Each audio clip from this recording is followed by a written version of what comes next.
Maging ang National Disaster Risk Reduction Management Council ay hirap makakuha ng impormasyon mula sa mga lalawigan sinalanta ng bagyong Yolanda kasi bagsak po ang mga linya ng komunikasyon. Pero kinumpirma ng NDRRMC na 3 na ang nasawi. Nasa tanggapan ng NDRRMC sa Campo Aguinaldo, live si Jamie Santos. Jamie? Mike, patuloy ang pagmamonitor ng NDRRMC sa epekto ng bagyong Yolanda sa mga lugar na dinaanan nito. Pero hanggang sa kasalukuyan, pahirapan pa rin makakuha ng maayos na linya ng komunikasyon.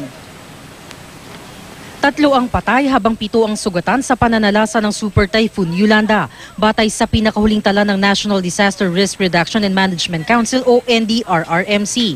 Next day nila, 15 taong gulang mula sa San Jacinto, Masbate na nasawi matapos makuryente. Jamie Kabilan, 66 na taong gulang mula sa Surigao del Sur na namatay din matapos makuryente at Reggie Francisco mula Zamboanga City na tinamaan ng kidlat.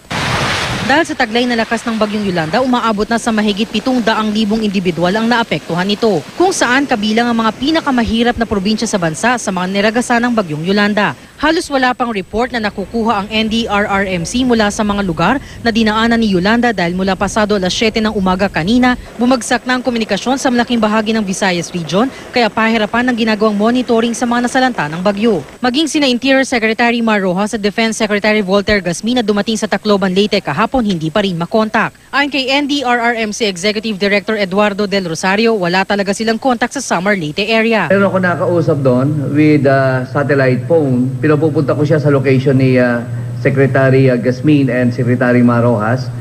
Hopefully may establish yung contact sa kanila the soonest possible time. Ang services po nila doon ngayon, ang Tacloban Ormoc City po nila ay totally out.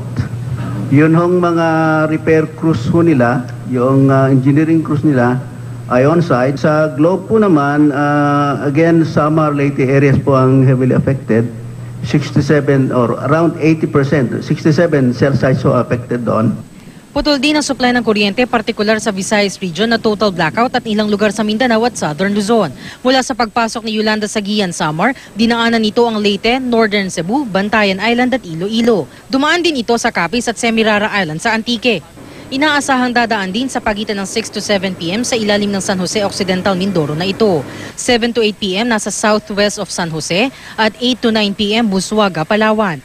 May tinatayang lalabas ng Philippine Area of Responsibility si Yolanda sa Sabado ng umaga. Ang ika-6 na landfall ay inaasahan sa pagitan ng alas 8 at alas 9 ng gabi sa Calamian Island, Palawan. At yan ang latest mula dito sa NDRRMC, Mike.